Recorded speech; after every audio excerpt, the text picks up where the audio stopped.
जय गुरुदेव दोस्तों। स्वागत है आपका एक बार फिर से आपके अपने YouTube चैनल माधव स्टूडियो झानी में। आज की कहानी है मौन और मुस्कान की सफलता। मैं मोनू सेठ के बारे में बहुत तो कुछ नहीं जानता, पर इतना तो जानता ही हूँ कि वह पहले से सेठ नहीं था। वह एक बहुत गरीब आदमी था। उसका नाम था झन्नू। झन्नू हमेशा झन्नाया रहता था। बिना बात का झगड़ा करना तो उसके स्वभाव में ही था। किसी ने पूछ लिया कि झन्नू भाई टाइम क्या हुआ है, तो झन्नू झंझनाता जाता और कहता, ये घड़ी तेरे बाप ने लेके दी है।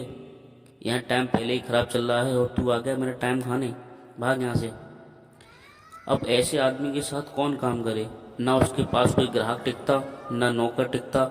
यही कारण था कि वो जो भी काम करता था उसमें उससे नुकसान ही होता था। कहते हैं कि एक संत के बारे में झन्नू के पास से गुजरे कहते हैं कि एक संत एक बार झन्नू के पास से गुजरे। वे कभी भी किसी से कुछ मांगते नहीं थे, पर नामालूम उनके मन में क्या आया, सीधे झन्नू के सामने आकर खड़े हुए और बोले, बेटा संत को भोजन करा दोगे क्या। अब झन्नू तो झन्नू ही ठहरे। झन्ना कर बोले, मैं खुद भूख से मर रहा हूँ और तू कहाँ से आ गया, चल भाग यहाँ से, अपना काम कर। संत मुस्कुराए और बोले, मैं तो अपना काम ही कर रहा हूँ, बिल्कुल सही से कर रहा हूँ, और तुम ही अपना काम सही से नहीं कर रहे हो। झन्नू झटका खा गया। उसे ऐसे उत्तर की कोई उम्मीद नहीं थी। पूछने लगा, क्या मतलब है इस बात का। संत उसके पास बैठ गए और बोले, बेटा मालूम है तुम्हारा नाम झन्नू क्यों है। क्योंकि झन्नाया रहना और नुकसान उठाना यही तुम करते आए हो। अगर तुम अपना स्वभाव बदल लो तो तुम्हारा जीवन बदल सकता है। मेरी बात मानो तो चाहे कुछ भी हो जाए खुश रहा करो। झन्नू बोला, महाराज खुश कैसे रहूं, मेरा तो नसीब ही खराब है।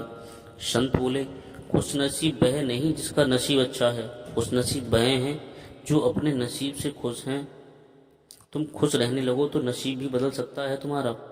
तुम नहीं जानते कि कामयाब आदमी खुश रहे ना रहे, पर खुश रहने वाला आदमी एक ना एक दिन कामयाब जरूर होता है। झन्नू बोला, महाराज दुनिया बड़ी खराब है और मेरा ढंग ही ऐसा है कि मुझ में झूठ बोला नहीं जाता। संत बोले, झन्नू झूठ नहीं बोल सकते, पर तुम चुप तो रह सकते हो। तुम दो सूत्र पकड़ लो, मौन और मुस्कान। मुस्कान समस्या का समाधान कर देती है और मौन समस्या का बाध कर देती है। चाहे जो भी हो तुम चुप रहा करो और मुस्कुराया करो, फिर देखो क्या होता है। झन्नू को संत की बात जच गई और भगवान की कृपा से उसका स्वभाव और भाग्य दोनों बदल गए। फल क्या मिला, समय बदल गया। झन्नू मौन और मुस्कान के सहारे चलते चलते मोमू सेठ बन गया। आप टेलीविजन नहीं कि जो आपका रिमोट दूसरे के हाथ में हो, वह चाहे तो आप हंसें और वह चाहे तो आप रोएं। आपका चेहरा आपका है, यह हमेशा हंसेगा या रोएगा इसका निर्णय दूसरा क्यों करें। अभी ये निर्णय आपको ही करना है।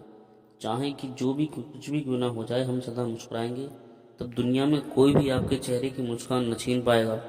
याद रहे, गुजरी हुई जिंदगी के सहारे कभी याद न कर।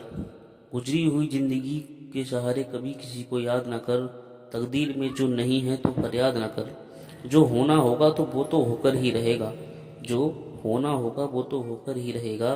कल की फिक्र में आज की हंसी बर्बाद न कर। तो दोस्तों सदैव प्रसन्न रहिए, जो प्राप्त है वही पर्याप्त है। जय गुरुदेव।